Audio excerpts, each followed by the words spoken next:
deal with airplane peanuts. Thinking about a lot of different ways to expand. We're doing so well. It's almost like we have too many people that want to come versus tickets that are available. I want not just an A-level headliner room. I want a theater. I think a theater is the move, and I think once we get the theater, then we do like a second Westwood type comedy store. I feel like there's more room, and I want to keep this process of developing new comics. You need another club, though. It's too much. It's overloaded. I think we're gonna keep going. We've only been open a year, man. The next stage, I think stage 2 is a theater. Stage 3 is a second club, like a little bit further out, and we just keep going. 15 months after opening their doors to the public, the comedy Mothership is just as hot of a topic in the comedy world today as it was when they first opened. But Joe Rogan is eager and ready to expand the Mothership brand even further. First, with the addition of a downtown Austin theater, followed by satellite Mothership clubs, and even a local festival that would rival that of Netflix's A Joke, with all of the best comedians on earth flocking to Austin, Texas. And in this video, we are taking a detailed look at all of Joe Rogan's future plans and why these ideas might create the most significant butterfly effect in comedy history. If there was a number above 100%, I would give it to you. Let's do it, Fatty. I've been thinking about doing that. Where? But Here. doing it right here. Why would I go anywhere? I'm not going anywhere. Even if you don't buy these theaters, you can get them involved. There's 1,000. Yes. The answer is yes. We're kind of doing it every week. Experimental Exactly. show, but you do other shows. You can do weird shows. I'll do my storytelling show. 100%. You'll do like fun, Bottom weird, of the barrel, interesting Brian things. Simpson in front of a giant crowd. Right off the bat, the Comedy Mothership Festival would be sick as almost like a combination of Skankfest and Moontower, with all of the biggest comedians in the world meeting up in Austin, Texas for a week-long festival ran by comics. Out of all of the hypotheticals that Joe laid out, this is the one that got me the most excited. However, in the grand scheme of things, the second club location would be huge for developing younger comics, which has always been one of Joe Rogan's main goals and reasons for getting into the comedy club business in the first place. The big question when it comes to Comedy Mothership Jr. is if the new location would have 2 stages like Fat Man and Little Boy, or just 1 room like most typical comedy clubs. Either way, it's a great idea and another way that Joe Rogan and the Mothership are following in the exact same footsteps as Mitzi Shore and the Comedy Store. We already started talking about opening, because once I got here, I was like, damn, like the Vulcan's beautiful. It's an awesome place, but it's just not set up right. I don't own it. I can't just like let it go crazy. I can't set up a system of like open micers and like showcases, and we gotta have a regular club. The real reason buying a theater would be such a smart move for Joe Rogan is because every single weekend it can be filled with headlining comedians who are coming to Austin on a regular basis right now anyway in order to perform at the Mothership. With a theater in the mix, it would be that much easier for the big names who are already making the trip to also make a bag selling out the Mothership theater, and still have time to pop in for the same amount of spots at the original club, making the comedian significantly more money while also giving comedy fans a much larger chance of securing tickets to see some of the big names who sell out the 250 seats at Fat Man within seconds. These moves would benefit comedy fans and comedians tremendously, but there's no doubt Kill Tony might be in the best position to prosper with the rising Mothership tide. Just ask someone who's been spending a lot of time around Joe Rogan, like Kill Tony's newest regular, Ari Maddie. If you're interested in this, this is where it all goes down. There's some,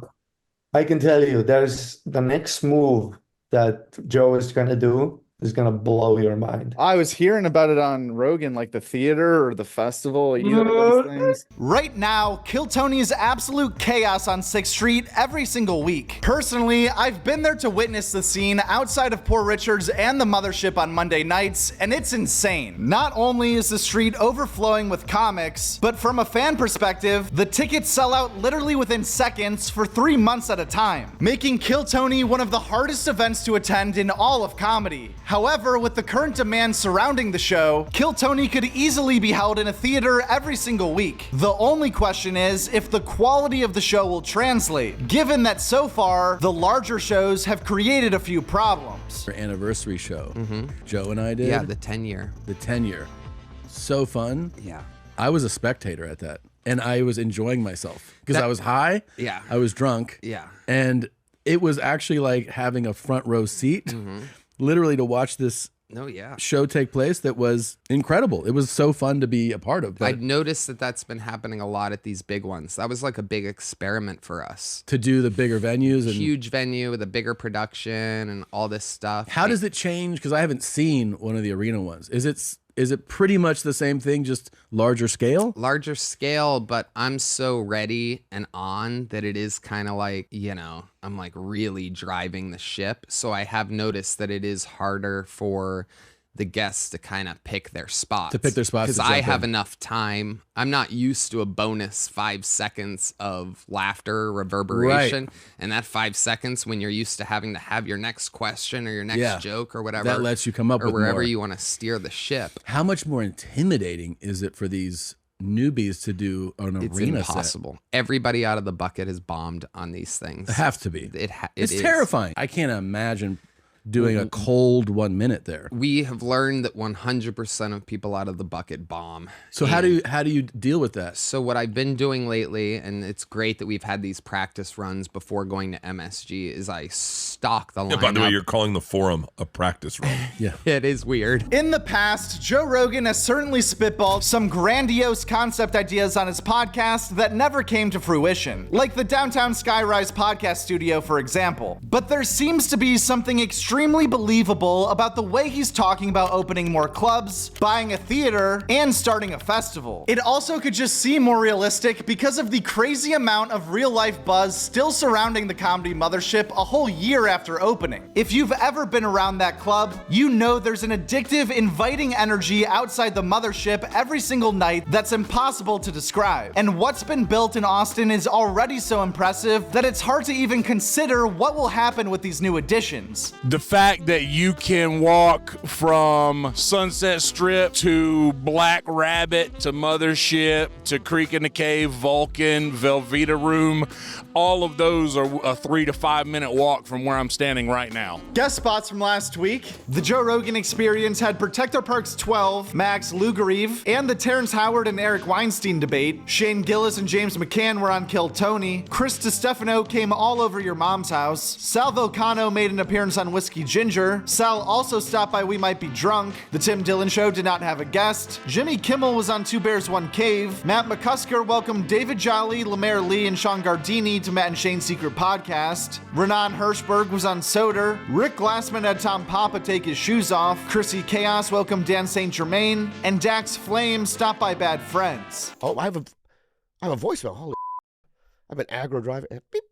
You have one new voice message from your mom. Bobby Mom.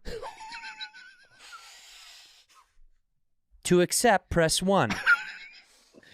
Oh, fuck, 1. Beep. Boop. Bob, I'm in prison. I go away for a long time. Love you. Boop.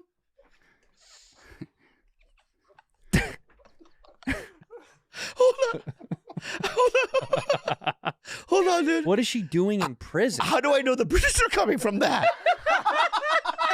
This past weekend with Theo Von talked with Ed Sheeran, Louis Theroux, and KSI. Bertcast featured Chelsea Handler. On You Be Trippin', Ari Shaffir discussed Russia with Daniel Sloss. Jared Freed sat in the way back with Ryan Sickler. The Blocks podcast had on Joel McHale. Are You Garbage welcomed Jeffrey Asmus. Jeffrey and JP Leonard were on You Know What Dude. Zach Justice was the guest on Tiger Belly. Eric Griffin took a ride on the Heartland Highway. Rob Eiler was on the Adam Friedland Show podcast. Alex English visited Stavi's World. Stuff Island welcomed Luke Toma and Sean Gardini. Brendan Saglow and Mike Racine were the guests on Being Ian with Jordan. And we interviewed Kill Tony Golden Ticket winner Jack Shaw right here on Joke World. As far as new stand-up comedy specials that are either out right now or coming out soon, Renan Hirschberg has a new special out right now on YouTube titled Brave. And also out right now on YouTube is Nick Callis Wolf Pup, Zoltan Kazas Honorary Jones, Adam Ray Like and Subscribe, Gary Veeder It Could Be Worse, Sal Volcano Terrified, and Tyler Fisher The Election Special live from the Comedy Mothership. Man, the first president with a mugshot, that's wild. That is wild. He's the only person that can actually make that somehow sound cool, right? 34 counts, nobody could do it, nobody could do it. All right, these are big numbers. El Chapo couldn't do it, he tried. And he tried, he couldn't do it. 26 counts, what a failure. Al Capone, 29 counts, amateur hour, couldn't do it.